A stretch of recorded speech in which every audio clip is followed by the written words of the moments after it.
요즘 이렇게 날씨가 점점 더워지고 하다 보니까 아마 졸음 운전이 많은 것 같아요. 그래서 이렇게 고속도로에 가다 보면 졸음 운전을 방지하는 캠페인을 하더라고요. 제가 이제 고속도로를 가다가 프랭카드 이렇게 붙어 있는 걸 봤어요. 거기에 뭐라고 붙어 있냐면 이렇게 돼 있더라고요. 겨우 졸음에 목숨을 거시겠습니까? 이렇게 돼 있더라고요. 겨우 졸음에 목숨을 거시겠습니까? 그래서 순간 그 졸음이라고 하는 말과 목숨이라고 하는 말이 확 들어오니까 막 이렇게 확 깨는 것 같고, 아, 이게 졸음 운전하면 안 되겠다, 이렇게 좀 경각심이 생기는 것 같더라고요. 그러면서 이게 지나오다가 제 마음 가운데 그런 생각이 들었어요. 나는 뭐에 목숨 걸고 있지? 그런 마음이 들더라고요. 나는 뭐에 목숨 걸고 살고 있지? 나는 뭘 제일 중요하다고 여기고, 나는 뭐가 제일 첫째라고 생각하고 있지? 나는 뭐에 목숨 걸고 살고 있나? 이런 생각이 먼저 들었어요. 두 번째 든 생각은 뭐였냐면, 혹시 내가 그리스도인으로서 하나님 앞에서 나는 그걸 목숨 건다고 얘기했는데 혹시라도 하나님 보시기에, 야, 한 목사, 겨우 넌 그거에 목숨 거냐? 이러시는 건 아닐까? 나는 나름대로 이게 제일 중요하다고 생각했는데 하나님 보시기에 하나님 백성으로서, 야, 너는 겨우 그거에 목숨 걸고 살았어? 라고 하시는 건 아닐까? 이 두 가지 마음이 들더라고요. 여러분 어떠십니까? 여러분은 뭐에 목숨 걸고 사세요? 혹시나 하나님 보시기에 겨우 이런 건 아닐까? 유다의 왕이었던 히스기야는 25세의 왕이 됩니다. 그 당시 유다의 상황은 영적으로 많이 타락하고 영적으로 많이 혼탁해져 있었습니다. 하나님만을 섬겨야 했던 그들이 우상을 섬기면서 그들의 신앙이 혼합돼 버렸고, 모세 당시에 하나님께서 은혜의 상징으로 주셨던 놋뱀을 아직까지 분양하는 숭배의 대상이 되어버렸어요. 변질이었습니다. 이렇게 해서 당시에 유다 백성들의 신앙은 몹시 타락해져 있었습니다.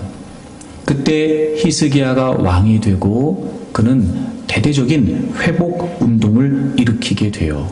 우상 숭배와 관련된 모든 것들을 철저하게 제거하고 무너뜨리고 부서뜨렸습니다. 이런 의지의 표현이었습니다. 그건 잘못된 것이다. 다시는 그렇게 해서는 안 된다. 그래서 그는 철저하게 그 모든 것들을 제거해 버렸습니다. 당연히 그 모세의 놋뱀까지도 부서뜨렸지요. 그래서 잘못된 신앙의 모습을 갖고 있었던, 어긋난 신앙의 모습을 갖고 있었던 유다 백성들이 바르게 하나님을 섬길 수 있도록 회복을 도모했던 왕이었습니다. 놀라운 사실은 유다 민족 전체가 그렇게 타락한 신앙의 모습을 갖고 있었으나 히스기야 왕 한 사람이 그의 아름다운 영향력을 통해서 유다 민족의 신앙을 회복할 수 있었다는 거예요. 어찌 보면 당시의 그 분위기와 당시의 그 상황에서 도대체 한 사람이 그렇게 시도한다고 하여 그 일이 이루어질 수 있을까 싶은 생각이 들고, 한 사람의 그런 도모가 과연 우상 숭배로 팽배해져 있었던 그 시대에 무슨 영향을 끼칠 수 있을까 싶었으나, 놀라운 사실은 히스기야 한 사람의 거룩한 영향력이 한 민족을, 한 나라를 바꿨다는 거예요. 여러분, 여러분이 신앙생활 하는 건 말입니다. 여러분이 하나님을 믿는 건 말입니다. 단지 여러분 한 사람의 믿음으로만 생각하시면 안 됩니다. 하나님께서는 여러분 한 분을 통해 어쩌면 여러분의 가정을 깨우고 여러분의 자녀들을 세우시려고 하는지도 모르지요. 여러분 한 사람의 신앙을 통해 얼마든지 교회가 건강한 교회로 부흥되어 갈 수 있고, 여러분 한 사람의 믿음을 통해 얼마든지 나라가, 민족이 새로워질 수 있다는 겁니다. 한 사람의 영향력은 가히 우리가 상상조차 할 수 없을 만큼 엄청난 파급력을 가진다는 것.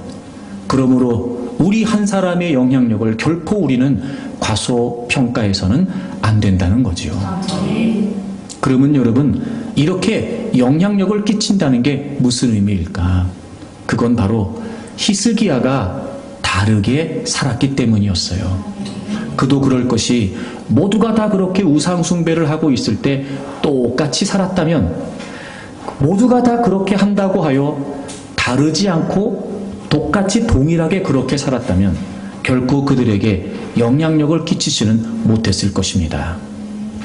그러나 결국 히스기야는 그들과는 무엇보다 다른 삶을 살았기 때문에 히스기야는 그런 영향력을 끼칠 수 있었다는 거예요. 여러분, 결론부터 말씀드리면 그렇습니다. 우리가 영향력, 선한 영향력을 주기를 원한다면 분명히 우리는 무언가 달라야 된다는 겁니다. 물론 때로는 우리를 둘러싸고 있는 여러 가지 많은 상황들 속에 다르게 산다라고 하는 그 자체만으로도 부담이 될 수 있고, 어떤 경우에는 달라야 된다라고 하는 것이 우리를 두렵게 할 수도 있습니다. 하지만 그럼에도 다르게 살아야 다른 영향력을 끼칠 수 있습니다. 여러분, 저는 여러분이 있는 모든 삶의 영역에서 그저 모두가 다 그렇게 하니까, 시대가 그러니까, 형편이 그러니까 나도 그냥 그럭저럭 그렇게 살자라고 하는 의식이 아니라, 적어도 내가 하나님의 백성으로서, 한 사람의 그리스도인으로서 내가 있는 곳에서 하나님의 선한 영향력이 나에게 있어야 되겠다라고 하는 마음이 있다면, 여러분, 어렵더라도 또 쉽지 않더라도 우리가 다르게 살기로 결단했으면 좋겠습니다. 분명한 사실은 다르게 살면 다른 영향력을 끼칠 수 있다는 거예요. 그럼 여러분, 히스기야가 다르게 살았다는 게 무슨 의미였을까? 지난 주일에 한 가지 여러분과 말씀을 나누었습니다만, 첫째는 뭐였냐면 그에게는 다른 기준이 세워져 있었다는 겁니다.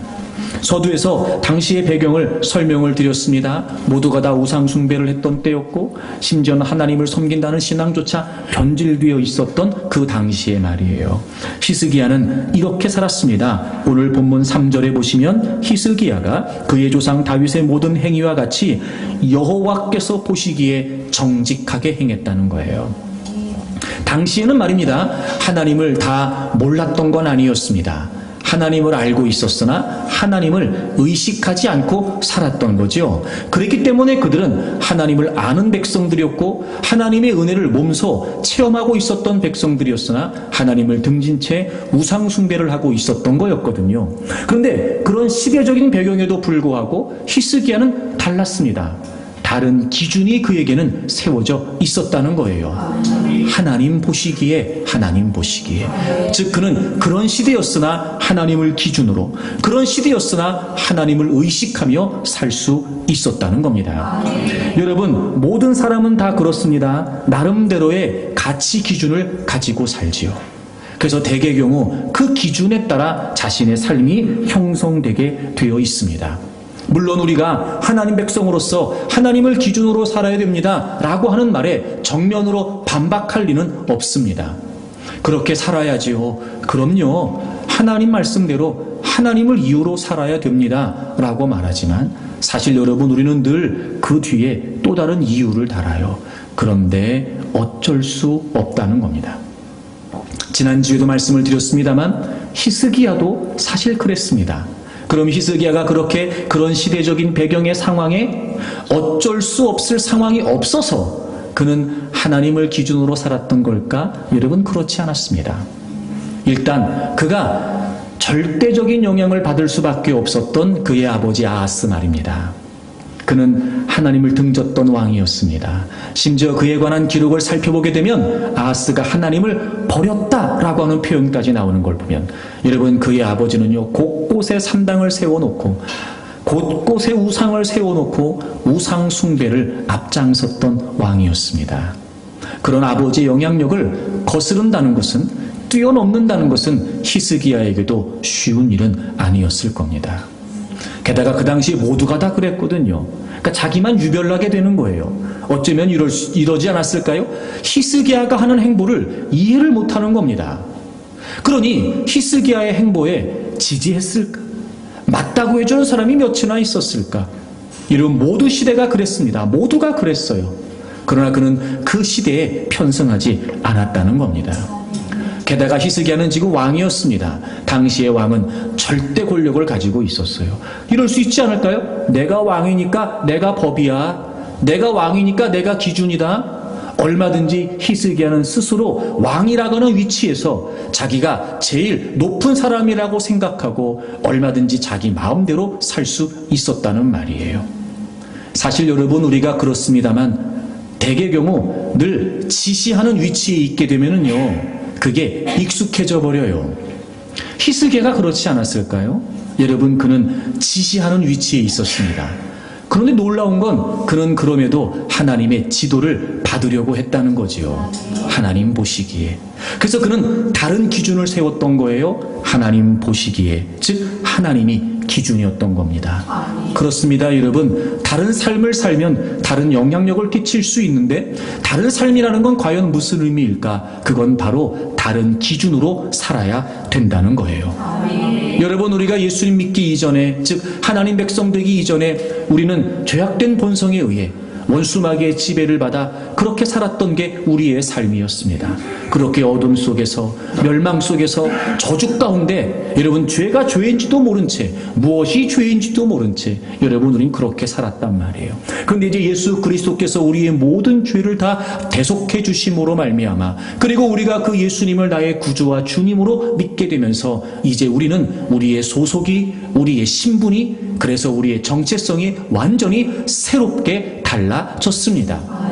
그러니 이전의 모습과 달리 이제 예수 그리스도를 믿는 하나님 백성으로서 여러분, 우리는 다르게 사는 존재가 됐다는 거예요.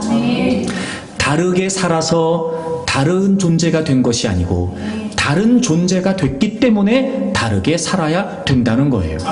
여러분, 에베소서 5장을 좀 찾아보겠습니다. 신약성경 에베소서 5장을 찾겠습니다. 에베소서 5장 8절, 우리 다 같이 읽겠습니다. 너희가 전에는 어둠이더니 이제는 주 안에서 빛이라, 빛의 자녀들처럼 행하라. 아멘. 우리가 예수님을 믿기 이전에는 어둠이었어요. 죄와 사단의 권세 속에 갇혀서 그 지배를 받고 종노릇하며 살고 있었어요. 그래서 한마디로 우리는 어둠이었다, 이렇게 표현한 거예요. 근데 이제는, 즉 예수 그리스도를 믿기 때문에 이제는 우리가 주 안에서 어떻게 됐다고요? 빛이 됐다고요. 하나님의 영광, 하나님의 생명, 하나님의 구원. 여러분, 이제 우리는 더 이상 어둠에 속한 자가 아니라 빛에 속한 자가 되었다는 거예요. 그래서 성경이 오늘 우리에게 알려줍니다. 그러니 너희들은 이제 빛의 자녀들처럼 행하라는 거예요. 여러분, 어떠십니까? 우리가 분명히 어둠에 있지 않고 이제는 예수 그리스도를 믿음으로 빛에 있습니다. 그러니 우리는 빛의 자녀로 살아야 합니다. 물론 누구나 완벽할 수 없습니다. 여러분, 그럼에도 불구하고 이제 내가 하나님의 피단에 속한, 하나님의 영광 안에 속한 자녀가 되었다는 사실을 인식하고 우리는 늘 그걸 잊지 않기 위해 힘써야 됩니다. 또 기억해야 되고 또 기억해내야 되고, 모든 삶의 영역에서 때로는 여러분 형편이 이유가 되기도 하고, 또 여러분 때로는 내 위치나 체면이 앞서기도 하지만 그것과 달리 아니다, 나는 이제 빛에 속한, 하나님께 속한 빛의 자녀가 됐으니 나는 이제 빛의 자녀로 살아야 된다라고 하는 의식이 우리에게 분명해져야 한다는 겁니다. 그러면 여러분, 얼마든지 우리는 어둠에 있는 사람들에게 빛의 영향력을 드러낼 수 있겠지요. 바로 하나님께서 원하시는 게 그것입니다. 제가 종종 그런 말씀 드리지만, 만약에 여러분 내가 예수님 믿고 구원받아서 나 하나 천국 가는 게 하나님의 뜻이라면 우리는 예수님 믿자마자 죽으면 돼요. 그럼 바로 천국 갈 거 아니겠어요, 여러분? 지금 다 죽자 하는 얘기 아니니까 표정을 좀 펴보세요. 그렇잖아요, 여러분. 그냥 예수님 믿고 하나님이 데려가시면 돼요. 그럼 바로 천국 가니까요. 근데 왜 우리를 여기에 놔두시는 걸까요? 이유가 있는 거 아닐까요, 여러분? 아직도 어둠에 있는 자들이 있단 말이에요. 아직도 공중의 권세를 사단이 쥐고, 여러분, 하나님의 영광의 빛을 가리운 채 여전히 여러분 원수마귀의 지배 속에 살아가고 있는 사람들이 있단 말이에요. 그 어둠의 영역이 있단 말이에요. 그러나 이제 우리는 빛의 영역이 되었잖아요, 여러분. 그러니까 우리는 자꾸 어둠을 향해서 빛을 드러내려고 해야 됩니다. 하나님의 영광을, 하나님의 생명을, 하나님의 사랑을, 하나님의 은혜를, 하나님의 구원을 자꾸 우리가 지금 빛 안에서 경험하고 있는 이 한량없는 하나님의 역사들을 자꾸 우리가 보여야 되겠죠, 여러분. 그래서 어둠 속에 있는 자들이 우리를 통해 그 하나님의 영광의 빛을 볼 수 있다면 당연히 여러분 생각할 거예요. 아, 내가 더 이상 어둠 속에 있고 싶지 않다. 나도 저 빛으로 가고 싶다. 그러지 않겠냐 말이에요. 그래서 하나님이 우리를 예수님을 믿는 하나님의 자녀로 여기에 두시는 거예요. 그래서 여러분을 그 가정에, 설사 그 가정에서 여러분이 혼자 믿는다 해도 여러분 괜찮습니다. 오히려 여러분 때문에 깜깜했던 그 가정에 여러분 때문에 빛이 비추기 시작한 거잖아요. 여러분의 가문에서 친척들 다 따져봐도 나 혼자 교회 다닌다. 여러분 괜찮습니다. 여러분 반드시 빛이 있기 때문에요. 빛이 어둠을 이기게 돼 있어요. 어둠이 빛을 이기지 못합니다. 아주 작은 빛이라 하더라도, 아주 희미한 불빛이라 하더라도요, 빛이 있는 곳에 어둠은 물러가게 돼 있어요. 그러니 여러분, 우리가 빛의 자녀로 살기로 마음먹고 나는 이제 다른 기준으로 하나님을 이유로 살겠습니다, 내가 다르게 살겠습니다 마음먹기 시작하면 혼자 여러분이 예수님을 믿는 그 가문에서도 얼마든지 여러분을 통해 하나님은 그 가문의 영광의 빛을 드러내시겠지요. 아직 자녀들이 믿지 않는다고 하여, 아직 부모들이 믿지 않는다고 하여 실망하기는 이릅니다, 여러분. 적어도 하나님이 그렇게 여러분을 먼저 구원하신 이유가 있지 않겠냔 말이에요. 여러분이 있는 모든 삶의 영역에서, 직장에서, 일터에서, 동네에서 말입니다. 이 지역사회에서 말이죠. 그리고 여러분 우리나라에서, 또 여러분 더 넓게 모든 민족과 열방을 통해서 말입니다. 얼마든지 우리는 빛의 자녀로 행하면서 빛의 영향력을 드러낼 수 있다는 거예요. 여러분 빛의 자녀로 행하기로 결심하십시오. 쉽지 않지만, 거센 도전이 있을 수 있지만, 때로는 여러분 외로움도 감수해야 되지만, 그럼에도 불구하고 내가 빛의 자녀가 되었으니 나는 이제 빛의 자녀로 살겠습니다, 다른 기준으로 살겠습니다 라고 우리가 몸부림치는 그 현장에 하나님은 그런 우리를 통해 얼마든지 아름답고 선한 영향력을 드러내십니다. 다른 삶, 다른 영향력, 여러분 다른 기준을 세워 저는 여러분들이 그렇게 살기를 바랍니다. 두 번째, 여러분 다르게 산다는 건 그럼 어떻게 해야 되는 걸까요? 사실 여러분이 다른 기준이라고 하는 말은요, 우리에게 굉장히 좀 부담되고 버거운 말일 수 있습니다. 왜냐하면 똑같이 다 세상에서 그렇게 사는데, 이왕이면 여러분 그렇게 티내지 않고 그냥 그렇게 다 둥글둥글하게, 제가 지난주에 말씀드렸지만, 그래서 여러분 둥글둥글하게 살려고 하는 거예요. 다르게 살아야 되는데 둥글게 살려고 그러는 거예요. 굳이 뭐 그렇게 티낼 필요 있겠냐, 뭐 이런 거 아니겠어요? 근데 여러분 그런 중에 우리가 다른 기준을 세운다는 건요, 지금 오늘 여러분하고 나눌 이 두 번째 이야기가 분명하지 않으면 사실 다른 기준을 세운다는 건 어렵습니다. 히스기야를 생각해도 그렇잖아요. 어느 날 갑자기 왕이 되더니 말입니다. 그가 25세에 왕이 됐거든요. 25세. 그렇게 돼가지고 여러분 어느 날 갑자기 왕이 돼가지고 말입니다. 그건 다 잘못된 겁니다. 이거 다 부숴야 됩니다. 물론 당시에 왕의 권위를 생각한다면 어쩔 수 없이라도 왕이 하는 말을 거부하지는 못했을지 모르지만, 그 밑에서 있는 사람들이 그냥 했겠냔 말이에요. 우리가 해봐서 알잖아, 여러분. 얼마나 궁시렁궁시렁대고, 아이고, 지만 하나님을 아나부터 시작해가지고, 나도 하나님을 안다. 너 뭐 이렇게 혼자 유별나게 그렇게 얘기하고, 이런 거 있잖아요. 너나 잘해라. 뭐 이런 거 있잖아요, 여러분, 우리. 왜 그 당시라고 왜 그런 사람이 없었겠습니까? 그러니까 그런 여러 가지 많은 어려움과 도전이 분명히 히스기야에게도 거세게 다가왔을 거란 말이죠. 그럼 여러분 그런 중에 어떻게 히스기야가 그 대대적인 개혁을 가능하게 했을 수 있을까? 일반적으로 생각해도 쉽지 않았던 그 상황에 어떻게 히스기야가 다른 기준으로 다른 삶을 살 수 있었을까? 여러분 그 비밀이 5절에 나와요. 오늘 본문으로 돌아오셔서 열왕기하 18장 5절을 좀 보겠습니다. 히스기야가 이스라엘 하나님 여호와를 의지하였는데 그의 전후 유다 여러 왕 중에 그러한 자가 없었으니. 여러분 히스기야가 하나님 여호와를 의지했답니다. 그런데요 그의 전후 유다 여러 왕 중에 그러한 자가 없었다는 거예요. 그러니까 여러분 이런 거예요. 히스기야가 하나님을 의지했어요. 근데 유다의 여러 왕들 중에 히스기야 같은 왕이 없었다는 거죠. 그러면 첫째 이런 의미일 거예요. 그 유다의 여러 왕들 중에 가장 하나님을 의지했던 왕이 누구라는 거예요? 히스기야였다는 거죠. 또 하나 우리가 이런 의미로 이해할 수 있어야 돼요. 동시에 그러니까 히스기야가 하나님을 의지했던 이 모습이 정말 하나님을 의지하는 거예요. 왜냐하면 히스기야가 하나님을 의지했는데 유다의 여러 왕들 중에 그런 왕이 없다고 하나님이 평가하신 걸 보면 어떤 모양인지 모르지만 히스기야가 하나님을 의지했던 그 모습이 진짜 하나님을 의지하는 거예요. 자, 우리가 여기서 주목해야 될 표현이 바로 이 의지라고 하는 단어입니다. 여러분 우리가 보통 하나님을 의지한다 그러면 여러분 어떤 생각이 먼저 드세요? 도와주신다. 격려해 주신다, 후원해 주신다, 조력해 주신다. 우린 이런 생각을 먼저 할 거예요. 근데 여러분 사실 성경에서 이 의지한다라고 하는 단어의 원래 뜻이 뭔가를 봤더니 이런 뜻이더라고요. 바싹 달라붙어 있다 이런 뜻이에요. 의지한다는 말이 무슨 말이냐면 바싹 달라붙어 있다. 그래서 결합되어 있다는 의미더라고요. 특별히 이 단어가 어떻게 사용되냐면요. 남녀와의 지극히 내밀한 관계, 그러니까 한 남자와 한 여자 사이에 주어지는 아주 그 친밀한 관계를 쓸 때 표현할 때 이 단어를 사용했더라고요. 그러니까 히스기야가 하나님을 의지했다는 게 무슨 말이에요?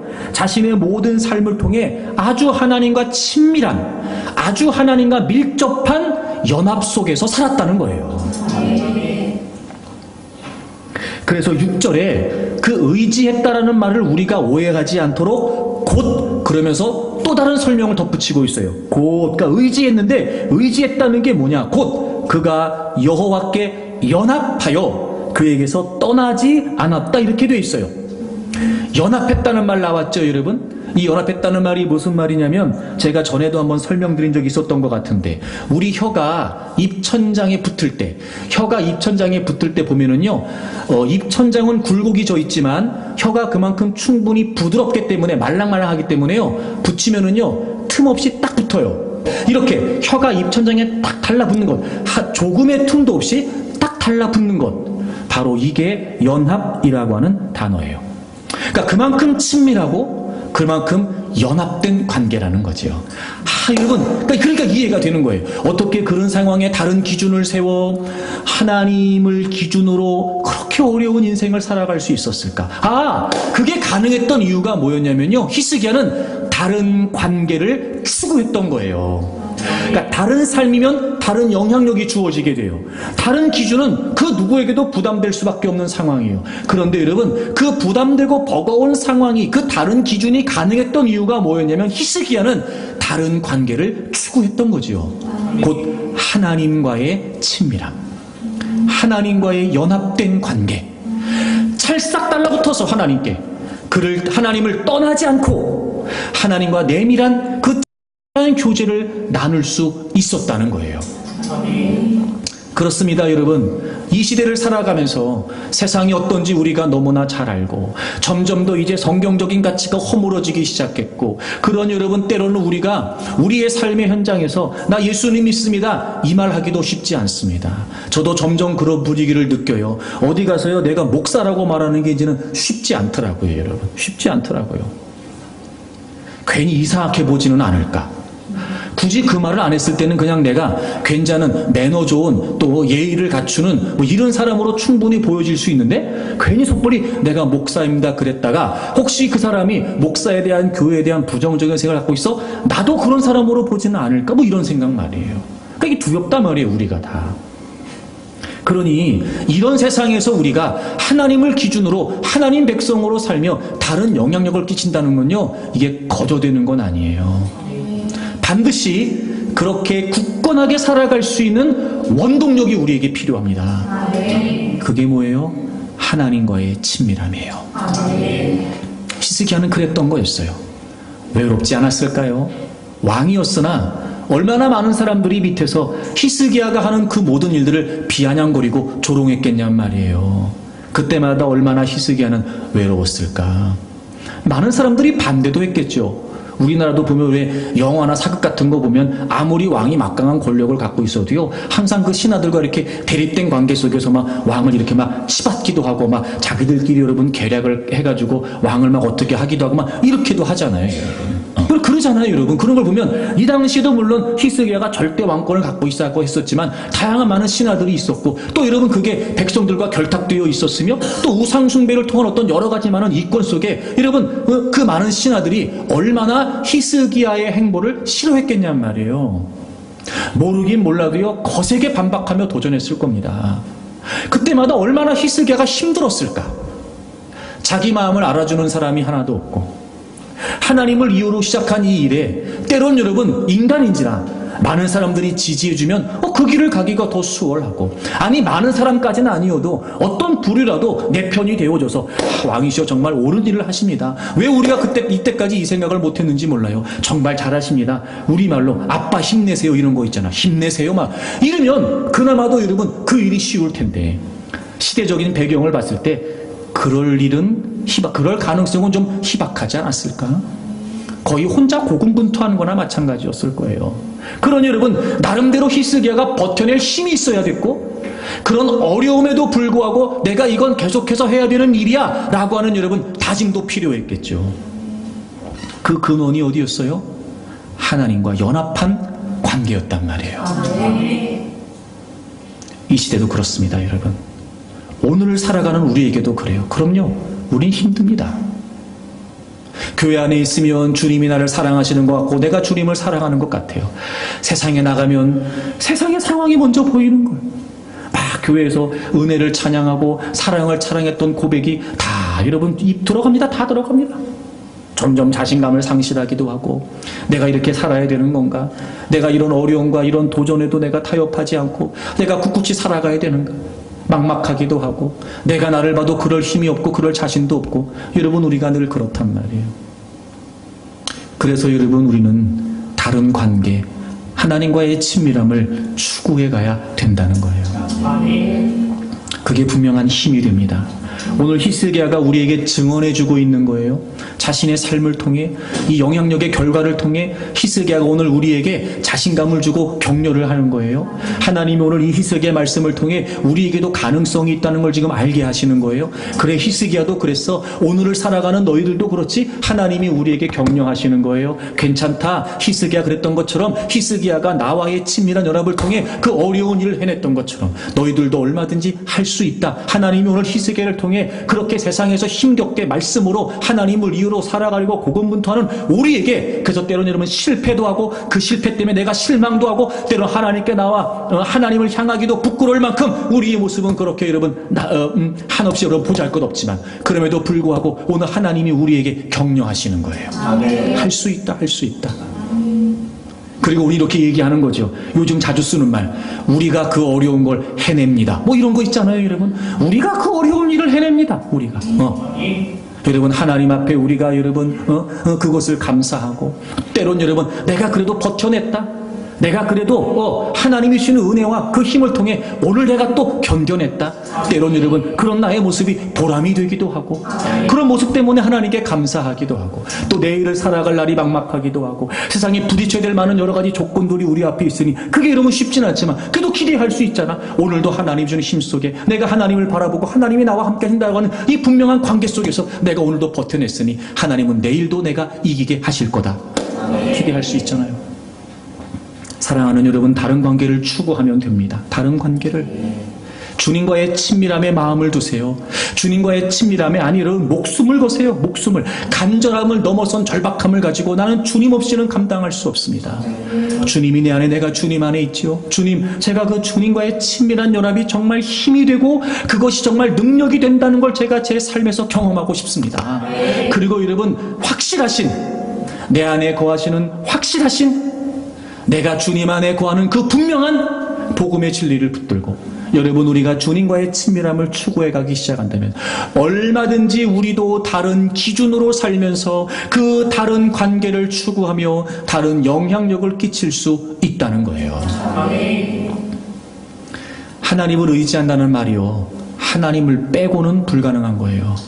근데 우린 자꾸 하나님을 의지한다고 말하면서 하나님은 빼고 내가 필요하다고 생각하는 하나님의 그 힘만 자꾸 달라는 거예요. 그래서 여러분 성경이 우리에게 알려주는 거예요. 시편 91편을 찾아보세요. 시편 91편 2절을 보세요. 시편 기자 고백이요. 나는 여호와를 향하여 말하기를 그는 나의 피난처요 나의 요새요 내가 의뢰하는 하나님이라 하리니. 의뢰한다는 말 나왔잖아요. 여러분 의지한다는 거예요. 하나님이 나의 피난처십니다. 하나님이 나의 요새이십니다. 내가 하나님을 의지합니다 라고 말한다는 거예요. 근데 여러분 그렇게 말할 수 있는 자신에 관해 뭐라고 고백하냐면 1절을 보세요. 1절 지존자의 은밀한 곳에 거주하며 전능자의 그늘 아래에 사는 자요. 거주한다, 산다. 이게 무슨 의미인지 느낌이 오시죠, 여러분? 그러니까 이런 거예요. 우리가 보통 하나님을 의지한다는 건 이런 개념일 수 있어요. 어려움을 피해서 대피소로 달려가는 거예요. 게다가 그 어려움이 지나가면 다시 대피소에서 나오는 거예요. 그러니까 우리가 하나님을 의지한다는 건 대피소의 개념인 거예요. 이렇게도 생각해 볼 수 있지 않을까? 우산 없이 길을 가다가 갑자기 소나기가 내리는 거예요. 그 비를 피하기 위해 여러분 처마 밑에 어떤 비를 피할 수 있는 그런 밑에 이렇게 들어가 있는 거예요. 그럼 이제 소나기가 지나가면 이제 비가 그치잖아요. 그럼 어떻게 해요? 다시 또 나와서 내 갈 길을 가는 거죠. 여러분 우리가 혹시 하나님을 의지한다는 걸 이렇게 생각하고 있는 건 아닐까? 마치 대피소처럼. 그게 아니라는 거예요. 시편 기자가 하나님이 나의 피난처이십니다. 하나님이 나의 요새이십니다. 내가 하나님을 의지합니다 라고 고백할 수 있는 근거가 뭐였어요? 내가 그분 안에 거한다는 거예요. 그분의 품을 떠나지 않고 그분의 그늘을 벗어나지 않고 늘 그분 안에서 나는 그분과 연합된, 나는 그분과 결합된 그분과의 관계 속에 있는 주님이 내 안에, 내가 주님 안에 있는 이 관계 안에서 나는 늘 하나님이 나의 피난처시고 하나님이 나의 요새이시라고 고백한다는 거예요. 그것이 하나님을 의지하는 거라는 거죠. 그럼 생각해 보세요, 여러분. 그렇게 대피소처럼 찾았다가 다시 대피소에 나오면 이제 불안해지기 시작하는 거예요. 또 어려운 문제를 만날 텐데, 또 어려운 상황을 만날 텐데, 그땐 또 어떤 대피소로 달려가? 야, 이거 대피소가 없으면 어떡하지? 이런 생각에 늘 우리는 인생이 불안해지기 시작하는 거예요. 근데 생각해 보세요. 하나님이 어떤 분이신지 잘 알아요. 분명히 그분은 우리에게 요새가 되시고 구원 되시고 방패가 되시고 힘과 소망이 되시기에 충분한 분이시죠. 근데 우리가 늘 그분 안에 있어요. 늘 그분 안에, 그분 품 안에, 그분과 함께. 그렇게 우리가 늘 그분 안에 있는 거예요. 그분의 피난, 그분 안에, 그분 속에. 그러면 어려움이 왔을 때 겁이 나겠어요? 안 나겠어요? 안 나죠. 왜? 그분 안에 있는데 뭐가 문제예요? 아멘. 여러분 하나님을 의지한다는 게 바로 이 연합을 의미하는 거였어요. 제가 지난주에도 왜 자꾸 나는 이 값비싼 대가를 치르고 우리에게 주신 이 하나님의 구원의 은혜를 자꾸 놓치는 걸까? 이런 말씀을 제가 사실 개인적인 말씀을 드렸습니다만 이번 주도 역시 마찬가지예요. 자꾸 왜 이 하나님과의 관계를 자꾸 놓치는 걸까? 그러니까 그건 분명해요. 내가 주님 안에, 주님이 내 안에 있다는 건 내가 복음을 믿으니까 이건 분명하거든요. 근데 우리는 어떤 일을 만나게 되면 희한하게 사실은 주님이 내 안에, 내가 주님 안에 있기 때문에 본능적으로 그 주님을 향하면 되는데요. 이상하게 우리는 자꾸 주님 생각이 먼저 나는 게 아니라 이 문제를 어떻게 하면 될까? 두려운 마음이 먼저 드는 거예요. 그리고 비로소 맞다, 주님이 내 안에 계시지 라고 하는 걸 느껴도요, 이미 내가 불안한 감정에 휩싸여 있으니까 이게 믿어지지가 않는 거예요. 믿어지지가 않는 거예요. 그게 늘 고민인 거예요. 저도 목사 이전에 한 사람의 그리스도인으로서 정말 난 주님과 더 가까워지고 싶은데, 난 진짜 주님하고 가까워지고 싶은데 왜 자꾸 내가 이걸 놓치는 걸까? 이런 마음이 들더라고요. 그래서 한 주간 내내 고민했어요. 단순히 내가 나의 이런 고민을 여러분에게 고백만 해서는 안 될 텐데, 이 좀 답을 찾아갔으면 좋겠는데, 한 주간 내내 고민하다가 어저께 그 GSC 스텝 모임을 하면서 같이 말씀을 나눌 때, 이거겠다 싶은 마음이 제가 들었어요. 너무 감사했어요. 그래서 오늘 여러분하고 나누고 싶어요. 여러분 마태복음 20장을 좀 찾아보겠습니다. 20절 보세요. 그때에 세베대의 아들의 어머니가 그 아들들을 데리고 예수께 와서 절하며 무엇을 구했어요. 여기서 세베대의 아들들은 12제자 중에 세베대의 아들들이 2명이 있었어요. 바로 야고보와 요한이 있었죠. 바로 그 야고보와 요한을 데리고 그들의 어머니가 예수님께 온 거예요. 예수님께서 무엇을 원하느냐 이렇게 말씀하시죠. 무엇을 원하느냐 이렇게 말씀하세요.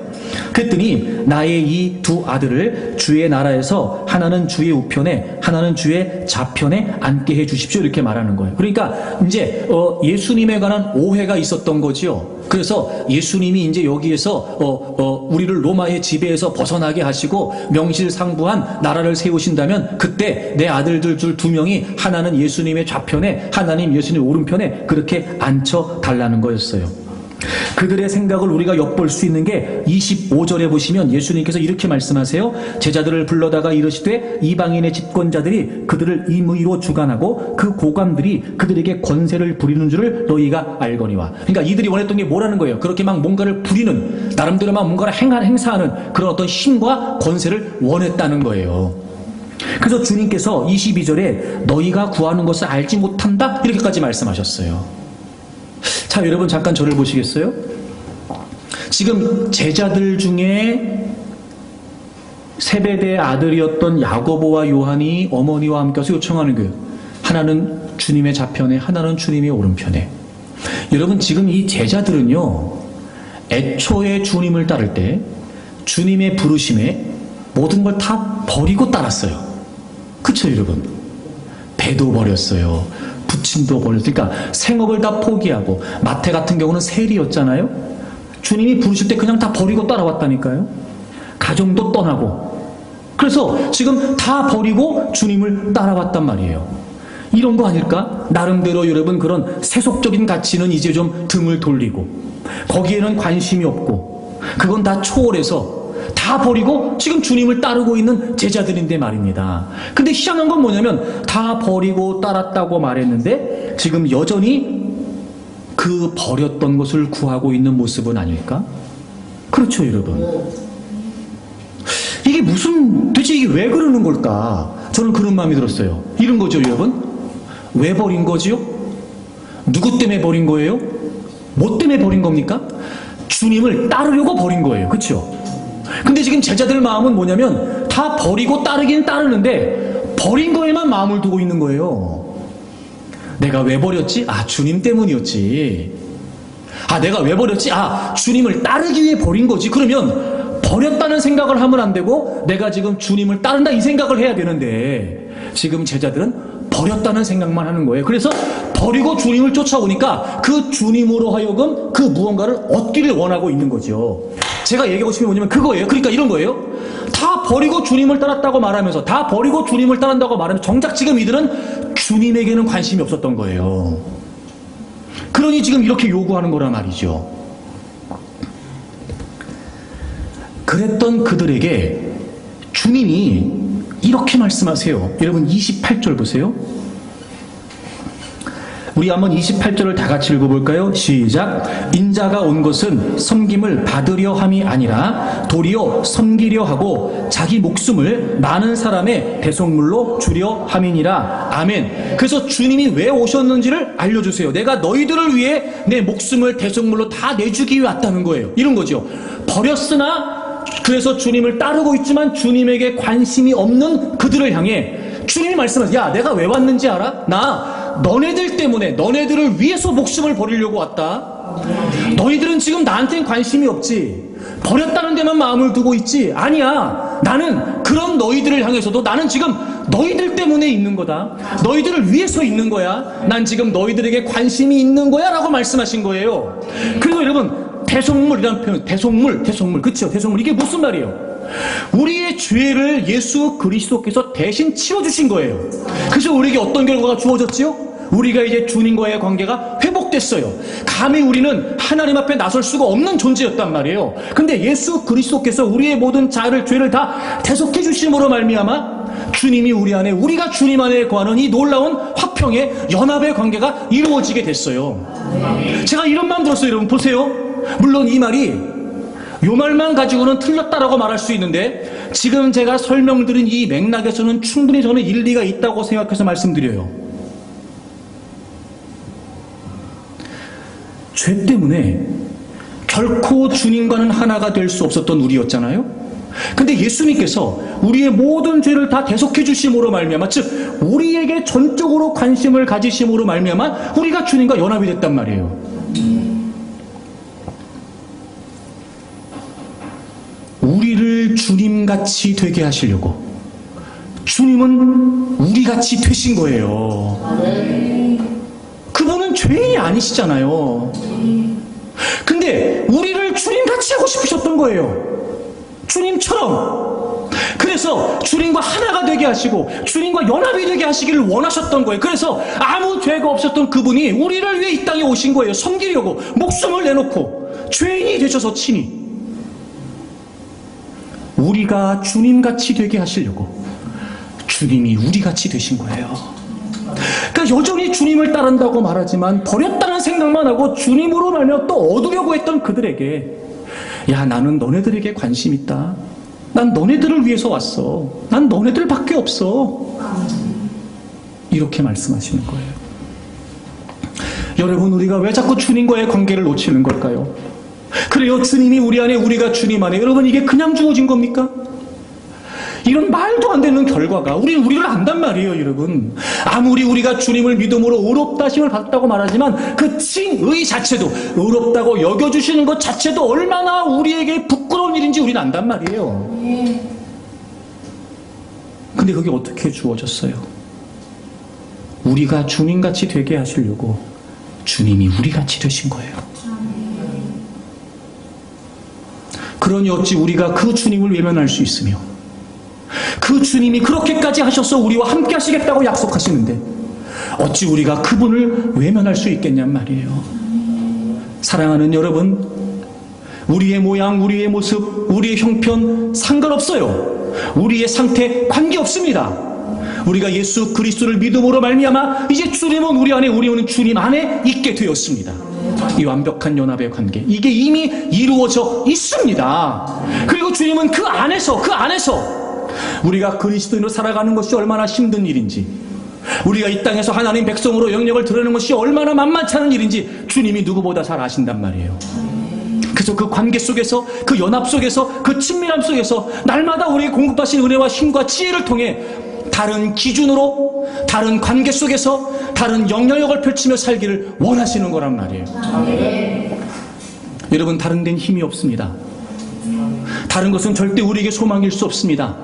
그 어떤 것도 우리의 안전한 피난처가 될 수 없습니다. 그런데 우리가 이 힘을, 이 관계 안에서 주어진 하나님의 능력을 이미 우리 안에 다 이루어져 있기에 이제 우리는 그거를 추구하고 얻기를 원하면 되는데, 우리는 자꾸 우리가 원하는 힘만 생각하는 거예요. 우리가 계산하고 우리가 생각해서 이게 힘일 거야. 난 이만큼 있으면 난 살 수 있어. 때로 여러분, 우리가 그런 생각 안 합니까? 내가 좀 더 주님 섬길 수 있는데, 참 이것만 되면 내가 더 주님을 내가 섬길 수 있을 것 같은데, 내가 이것만 좀 해결되면 내가 더 멋지게 주님을 위해 살아갈 수 있어. 천만에요, 여러분. 그렇지 않습니다. 생각해 보세요. 그 이전에는 그런 얘기 안 했어요, 주님한테 우리가? 했단 말이에요.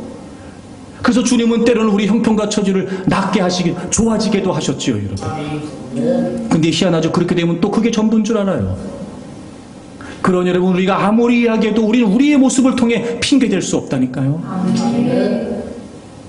사랑하는 여러분, 얼마든지 다른 기준으로 다른 영향력을 끼치며 살 수 있어요. 다른 관계를 추구해야 됩니다. 그래서 주님이 우리에게 친히 자신의 고백을 통해 알려주셨어요. 여러분, 요한복음 16장을 찾아보세요. 32절 보세요. 보라, 너희가 다 각각 제 곳으로 흩어지고 나를 혼자 둘 때가 오나니 벌써 왔도다. 그러나 내가 혼자 있는 것이 아니라 아버지께서 나와 함께 계시느니라. 실제 그랬잖아요, 여러분. 예수님이 결박을 당하시고 끌려가시고 그리고 여러분 신문을 받으시고 고난을 받으시고 십자가에 매달리실 때 그렇게 주님을 따라왔던 제자들, 그렇게 수없이 많은 군중들이 주님 곁을 두르고 있었는데 다 도망갔어요. 다 도망갔어요. 너네 그럴 거야. 이제 그럴 때가 왔어. 근데 주님 뭐라고 말씀하세요? 그런데 나 혼자 있는 거 아니다. 아버지께서 나와 함께 하신다. 그리고 우리에게도 말씀하세요. 33절 다 같이 읽겠습니다. 33절 시작. 이것을 너희에게 이르는 것은 너희로 내 안에서 평안을 누리게 하려 함이라. 세상에서는 너희가 환난을 당하나 담대하라. 내가 세상을 이기었노라. 아멘. 그리고 우리에게 세상을 이길 수 있도록 용기를 주시는 거예요. 담대해, 담대해. 나 혼자 아니고 아버지가 나와 함께 하셔서 나는 지금 이 어려움을 이겨낼 거거든. 이 십자가 내가 감당할 거거든. 야, 너네도 혼자가 아니다. 혼자가 아니다. 너네도 얼마든지 이길 수 있다. 얼마든지 다른 기준으로 살아갈 수 있다. 내가 원하는 영향력을 펼쳐갈 수 있다. 그리고 우리가 이길 수 있는 비결을 알려주신 거예요. 여러분, 이미 우리가 예수 그리스도를 믿음으로 이 연합의 관계는 이루어져 있습니다. 오늘부터도 늦지 않았습니다. 지금부터도 늦지 않았습니다. 여러분, 주님이 여러분 안에, 여러분이 주님 안에 있다는 사실을 확신하고 그것이 우리가 살아갈 수 있는 힘과 능력이 된다는 사실을 우리가 소망하면서 어떻게 하면 내가 더 주님과 가까워질 수 있을까? 어떻게 하면 내가 더 주님과 친밀해질 수 있을까? 하나님, 제가 더 주님을 알기를 원합니다. 주님을 알아가기를 원합니다. 여러분, 예배의 자리에서 말씀과 기도를 통해 찬양을 통해 끊임없이 주님을 알아가기를 갈망하는 그 심령 속에 하나님은 반드시 은혜를 부어주신다고요. 이전에 알지 못했던 주님, 내가 놓치고 있었던 주님, 경험했으나 잊고 있었던 주님, 그리고 그 주님이 어떤 분인지 더 넓고 깊으신 그 무한하신 하나님이 어떤 분이신지 간에 우리에게 끊임없이 알려주시겠지요. 그렇게 주님을 알아가고 그렇게 주님과 가까워지고 그저 주님을 신뢰하면 신뢰할수록 여러분, 우리는 세상에서 얼마든지 승리할 수 있습니다. 여러분, 오늘 결정하세요. 결단하십시오. 하나님, 제가 그동안 엉뚱한 데 마음 두고 있었습니다. 왜 제가 이렇게 비틀거리고 왜 제가 이렇게 힘을 잃어버리고 하나님을 안 믿는 건 아닌데 그럼에도 불구하고 왜 믿음의 생명력을 제가 잃어버리고 있었을까? 여러분, 주님이 포도나무와 가지로 우리와 주님과의 관계를 비유하시면서 가지는 나무를 떠나가면 살 수 없다 그랬어요. 너희들은 나를 떠나면 살 수 없다 말씀하셨는데, 주님이 내 안에, 내가 주님 안에 있다는 사실은 분명했으나 어쩌면 우리는 주님을 떠나 있었는지도 모릅니다. 주님, 제가 다시 주님을 바라보겠습니다. 주님, 저희 힘을 주십시오. 주님의 사랑, 주님의 은혜 잊지 않겠습니다.